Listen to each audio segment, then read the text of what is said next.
Chicago Bulls are expected to aggressively shop Lonzo Ball. That's according to Joe Cowley. Is that a sign of desperation or a level of focus from the front office? We're going to talk about all that and more on today's Locked On Bulls.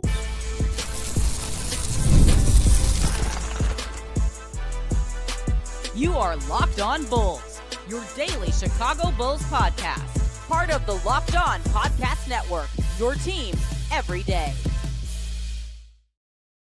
Thank you for tuning in to another episode of Locked On Bulls, member of the Locked On Podcast Network, where it's your team every single day.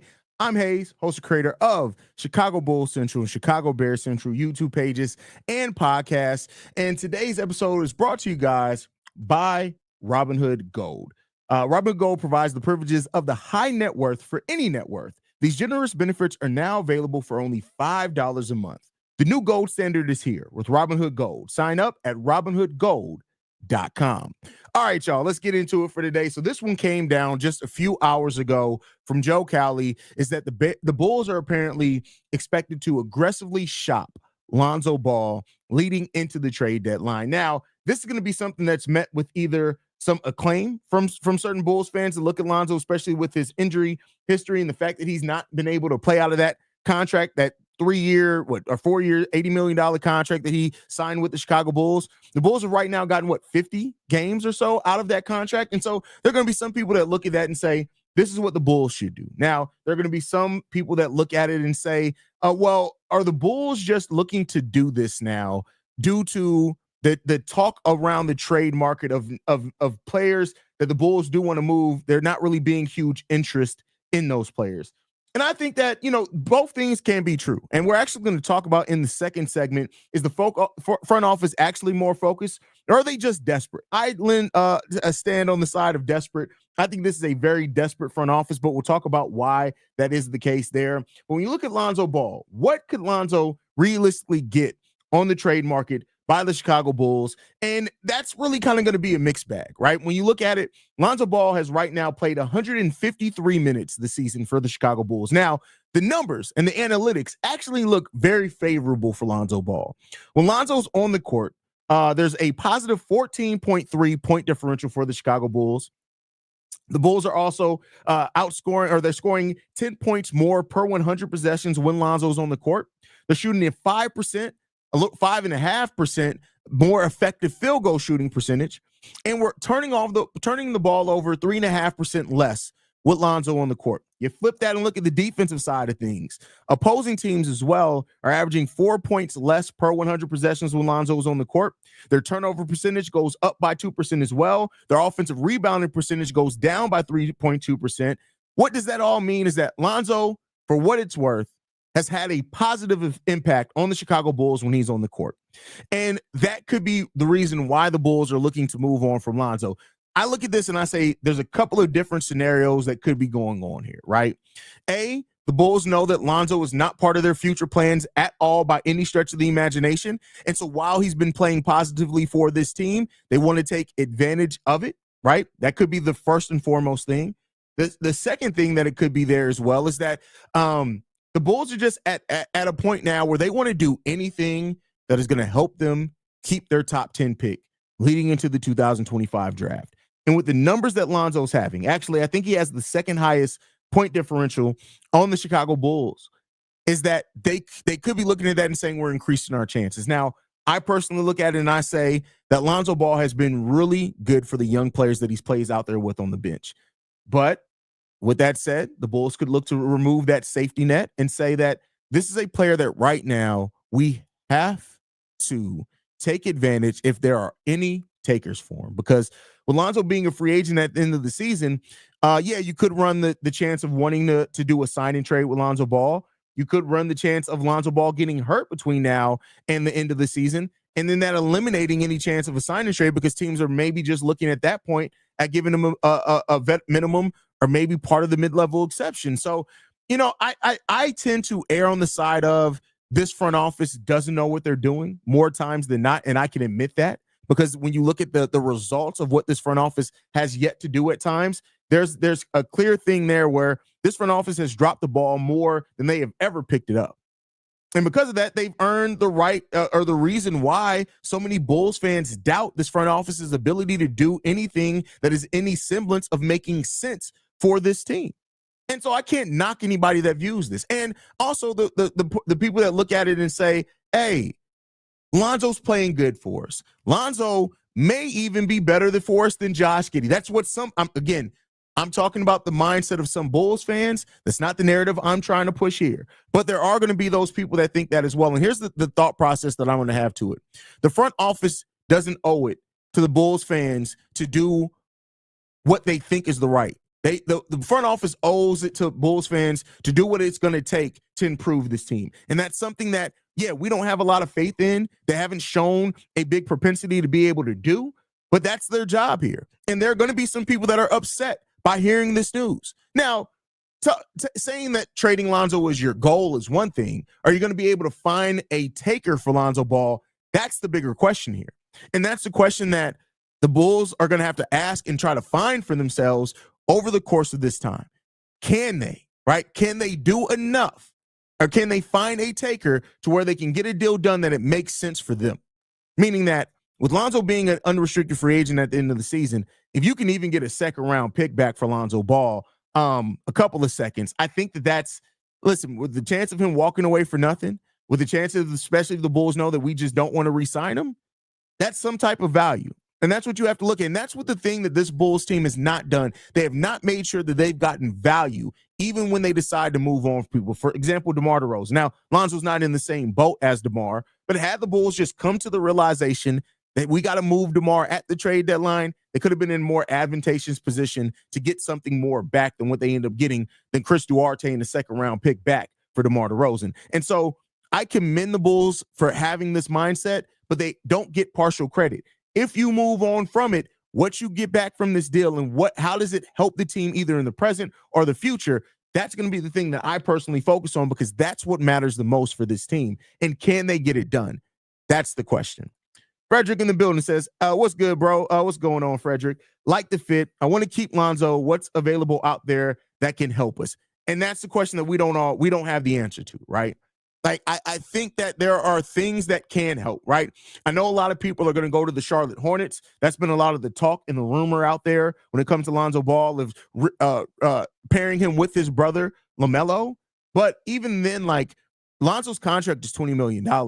When you look at what the Charlotte Hornets could potentially offer, it comes down to, like, Grant Williams. Grant Williams is the base there and another player. And, maybe that isn't like Grant Williams is still short in stature, make no sense about that, but he's a guy that can clearly play that power forward position. What do the Bulls lack? Some more forward depth, maybe. I'm just trying to piece this all together. Maybe on tonight's episode after the game, we'll have kind of a more detailed, maybe some trade scenarios to look out for there with Lonzo, but we'll see. Rave Kingdom says, shout out to Hayes. What's going on, Rave Kingdom? Glad to have you in the building. Jive Turkey. If Zoe would want to sign a team-friendly deal, I keep him as the second unit point guard. He needs a couple of years to fully recover from surgery, and this would help keep his minutes down while he does. Well, the thing with that is, though, Jive Turkey, and I talked about that a couple of episodes ago, right? I had the title of the episode, Is Lonzo Ball Worth Keeping Around for the Long Term? And I agree with you. A team-friendly contract would get that. But if you're looking at the Bulls, we're guard-heavy. Josh Giddey is probably going to get a contract extension this offseason. You still got Kobe, you got Io, you got those players in the wing. So it's not really that Lonzo is going to be the second unit point guard. He's still going to be fighting for minutes. And right now he's on a 20-minute restriction, but that's really all he's probably realistically going to play with the rotation that the Bulls have. So you got to look at that part of it as well. But I would love to keep Lonzo around personally. If you're asking Hayes what he would do as the GM, because of the inconsistencies right now on the fit between Lonzo and Josh Giddey, of Josh Giddey and Kobe, I would keep Lonzo around. Ja says the ideal situation would be that we resign him on a 2 to 3 year get healthy deal around $10 million per year. Keep him to trade him in the second year for a first. Well, that's the thing. I don't think you're going to get a first for Lonzo. With what his role is going to be for this team, I don't necessarily think that you're going to get that role for him. So, but Kobe and Io aren't really point guards, but they play the point guard role because of the nature of how many guards that we have on this roster. They have to play point guard. And Kobe White has been much better as a point guard than he has been as a shooting guard. But again, I'm not saying it to crap on your thought process. Hayes, agree with you. I don't even care the position. Lonzo could play the two. He can play Lonzo is just a basketball player. So I'm not even worried about the position. I'm worried, like, I would keep Lonzo for the value that he's bringing to the team, in my opinion.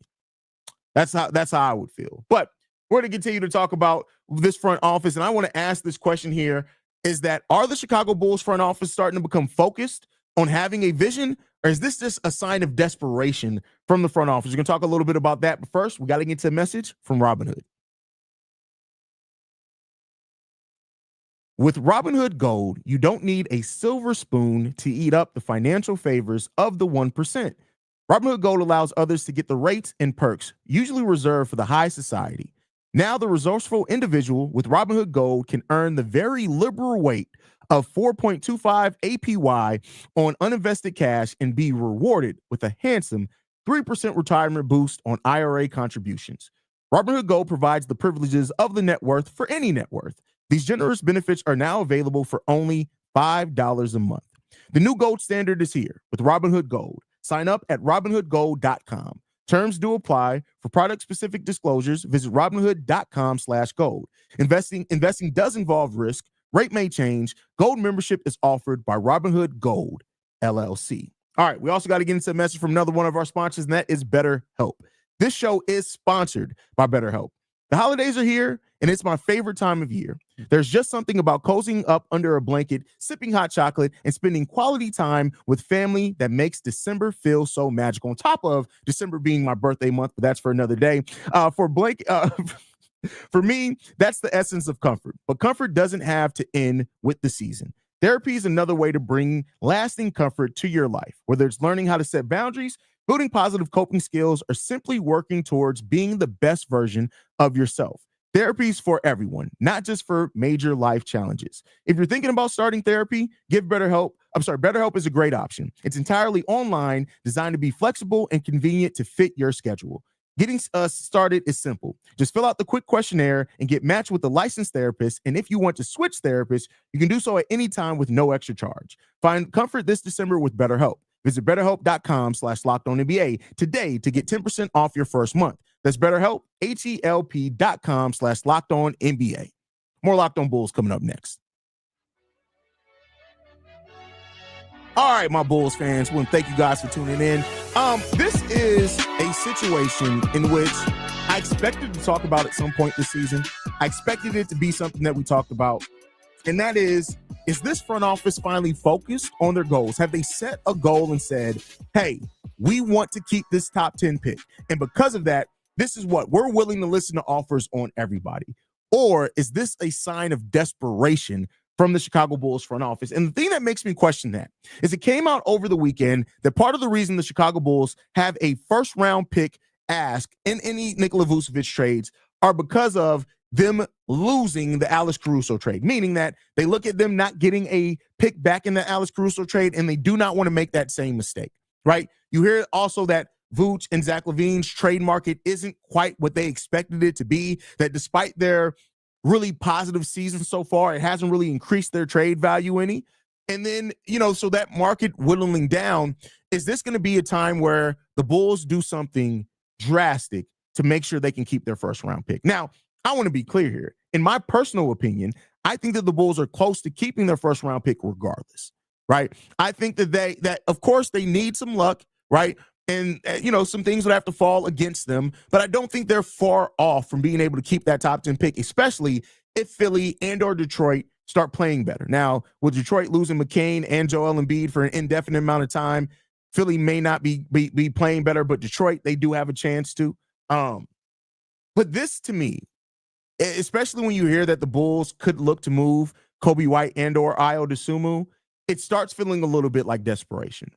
Now, I'm not here to say that maybe moving Kobe isn't going to end up the best decision for this team. Maybe it is, right? And it could be.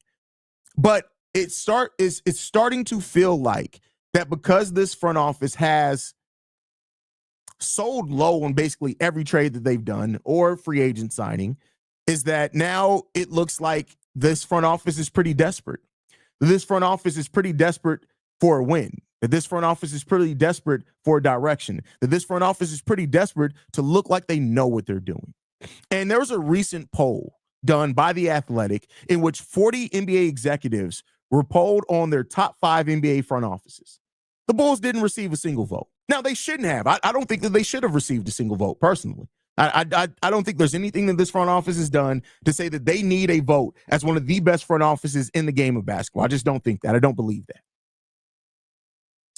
But when you are a team that is sitting in the middle, maybe a little desperation is needed. Maybe it's needed. Maybe they need to be desperate a little bit. Maybe they need to uncover and realize we suck at our jobs, right? We try to put together a team that we felt can go on a playoff run. For that, we got one playoff appearance, we won one playoff game, and we got a couple of play-in experiences that we couldn't even make it out the play-in, right? That's what this team did and what they were trying to build. And so while I look at it and I say this, even if you do keep your top 10 pick, typically you want your rookie to come to a foundation. You want your rookie to come to something that they have something around them that they're trying to compete and win. Now, we got Modest Vucevic. He's not going anywhere. He's safe. He may be the only player on this Bulls roster that we can say is 100% safe. Nah, I'll say Patrick Williams as well because AK, he's in love with Patrick Williams. But with that said, Modest Vucevic could be the only player that is safe here, right?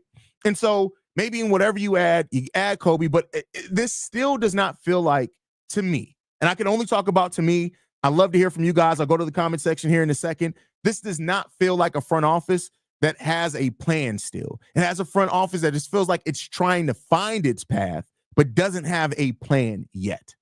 And maybe it's hard to get a plan while you have pieces that nobody really wants to trade for right now.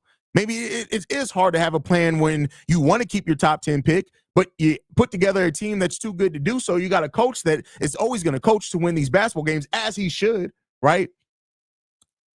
But the lack of direction that this front office has continues to be loud and evident to me. And that's just something that we keep seeing with this team, with this front office, and the way that this front office operates. It continues being a front office that just does not get their life together. They have no direction for this basketball team. There's no direction. And it's going to continue to be that way until we make it to the point to where we actually can do something that we actually have a path or a player that we can build around. We don't have that yet. We don't have it yet. And you're not going to obtain it sitting in the middle. Like, Modest Vucevic is great. Make no mistake about it. And I have the utmost hope that Modest Vucevic is going to end up being a number one. Meaning that either number one or number two that we're going to look at and say, nah, Modest is one of them ones. Modest is somebody that we're not just building with, that we can start building some things around. We still may need some other pieces to help get us there, but hopefully he's that guy, right? Modest has the right mindset. He has all of that. But you still don't have truly a direction of leading this team at all. We don't have it. Winton, if becoming desperate leads to winning, I'm all for it. 100% agree with you there. 100% agree with you there. Ant says, Joe going to the Timberwolves can really help that team, in my opinion. Send back TSJ in a pack. Come on, bro. Like that, you just want TSJ. First of all, they already got Mike Conley Jr. down there. They got their point guard of the future down there. Listen, I get it that Lonzo could help that team, but let's not act like that just makes sense for them. We'll see. We'll see. Jordan says, I don't know why I feel like no moves are going to happen. There's a huge possibility of that, bro. Huge possibility of that. The front office is truly trying to do random-ish until they find the godly savior that is the Bulls' next Michael Jordan. Man, listen, if I could like that 1,000 times, I would, man. Camille, I wonder if there's anything to do to get the Blazers pick less restricted, unrestricted, scoot its cheeks. Unless you do a trade. Like, here's the thing. Because the Bulls, because of the weird restrictions on that, it means that the Portland Trail Blazers can't trade any of their own first-round picks until that pick conveys. Now, because they've gone rebuild and they trade Dame Lillard, they may not be looking to trade. There was a thought briefly that if they were trying to build something around Dame, that they would remove those restrictions for the Chicago Bulls to just give them a pick one of those years, and then they can move some of their other first-round picks. But now with Dame gone, I don't think that that's going to be the case. I just don't think that that's going to be the case. It would be great. It'd be lucky. Now, unless the Bulls do a trade with the Portland Trail Blazers, it's probably not going to happen. It's probably not going to happen. Giddey has no one to learn from. Listen, Giddey's been in the league for 4 years. It's not about learning from anybody. Do you think players really sit there? He's not learning from Lonzo. I tell you that right now. Like, Giddey is Giddey. And Giddey's problem isn't him not being a smart basketball player. Giddey's problem is he just doesn't have the skill set. So it's not really up to Giddey to learn anything else. Like, Giddey just has to go out and perform. Giddey has one of the best IQs in the league, but he just doesn't have the physicality and the skill level to execute. That's really what it comes down to. But we're going to continue talking about this, man. We're going to ask, can the Bulls keep winning when they face the Toronto Raptors tonight? But first, we got to get into the message from FanDuel. Get ready to tackle the NFL action with FanDuel, the #1 sports book. Because right now, new customers can bet $5 and get $150 in bonus bets if you win. The FanDuel Sportsbook app gives you everything you need to place live bets on the NFL all in one place. So when you get a hunch in the middle of a game, you can check out the latest stats, view live play-by-play, and so much more on the same page where you place your bets. And I can't tell you guys enough how much of a leg up that gives you. That is something that not a lot of sportsbook sites are giving you. All the information that you need to make an informed bet right there where you make your bet. It means you don't have to go to ESPN. You don't have to go to Cleaning the Glass. You don't have to go to wherever you go, Fox, whatever it is, to get your stats, to get your analytics. You don't have to go. They're giving it all to you right there on FanDuel. Just visit FanDuel.com to join today. You'll get started with $150 in bonus bets if you win your first $5 bet. That's FanDuel.com. Never waste a hunch and make every moment more with FanDuel, an official sportsbook partner of the NFL. More Locked On Bulls coming up next. All right, my Bulls fans, man, thank you guys for tuning in with me, especially in the middle of the day. I promise you we're going to get these back on track to where they're live in the morning, more so than in the afternoon. It's been my internet is finally fixed. It just got fixed. I've been having internet issues since about Thursday of last week. AT&T Fiber is great when it's working, but their service department is cheeks. It's trash. It's trash. But with that said, the Bulls do face the Toronto Raptors today, and despite all the trade talk and everything else around the team, this Bulls team is facing off against a team that's missing the player that they're building around is Scotty Barnes. They're missing Emmanuel quickly. They still got RJ Barrett there, who is still a big-time scorer. He's actually that team's leading scorer. And so this is still a game where the Bulls got to be on their P's and Q's. They cannot get put on their heels offensively by the Toronto Raptors. While the Raptors only have 7 wins on the season, let's not act like we have not seen the Bulls lose to teams like the Raptors or maybe even worse than the Raptors before. The problem is that the Raptors, their defensive numbers aren't necessarily great, but when you look at the matchups, RJ Barrett can give the Bulls fits. We've seen it. He's put up big numbers against the Bulls before. Grady Dick could be a lot of Dick going on tonight. 18 points per game he's averaging so far on this season, and he's also the type of player, because he's young, he just refuses to go away. He can definitely give the Chicago Bulls a little bit of problem. You got Jakob averaging 16 and 11 basically for this team. What does that do? That can cause problems for Vooch, and Jakob has poised problems for Vooch in the past. This is still a team that has firepower. And the Bulls defense is so bad, so god-awful, right? We're allowing 121 points per game. Put that into perspective. The Bulls are giving up 121 points per game. So yes, they are a threat to get, I'm not going to say this is Locked On. They are a threat. Listen, the thumbnail for Chicago Bulls Central, if the Bulls lose today, is going to be ridiculous, is all I can say. That y'all can imagine it. Y'all know my sense of humor. Y'all can imagine it. If the Chicago Bulls lose tonight and Grady Dick has a good game, what do you think the title of the episode is going to be? What do you think the title of the episode is going to be? Y'all know. Sound off down below. But this is a game where the Bulls still have to be on their P's and Q's. And so they're going to have to be defensive. We don't know if Zach LaVine's going to play. We don't know if Lonzo and Vooch are going to play. And Dalen Terry, all these players are listed on the injury report. We'll see what happens. Vooch and Lonzo are listed as probable, while Dalen Terry and Zach are listed as questionable. So we'll see what happens there. But overall, this is still a team where the Chicago Bulls have to be prepared, because if they don't get prepared, they can get caught slipping. And if you get caught slipping, hey, we've seen it happen before. The Bulls are going to face an uphill battle. So they have to come out here and act like, I don't care who they need to put in their minds that they're facing, but they need to be prepared. Because this is another game which the Chicago Bulls need to get the wins that make sense, the business wins. And that's what this is. When a team is missing one of their best players, you have to Be prepared. And if the Bulls aren't prepared tonight, it's going to be a long night for this team. So I'm looking at Billy Donovan, right? I'm looking at the effort that this team gives defensively. I'm looking at what Kobe White. Then can Kobe White wake up? I think Kobe White had a really big game against the Toronto Raptors last season. You need to have that again. You need to have that game again. Kobe White is in such a slump right now that it's really, really disrespectful.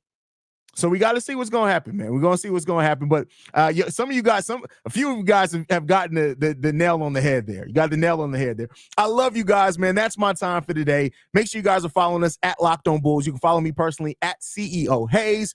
Locked On Bulls is free and available on every podcasting app and platform of your choice. We are part of the Locked On Podcast Network. We're your team every single day, and I will be back live tonight after the game. I may even have a guest. We'll see if Big Kev can come on. Love you guys. Go Bulls. See you, Red, y'all. Peace. Try to avoid getting dipped down. Try to avoid it. Do not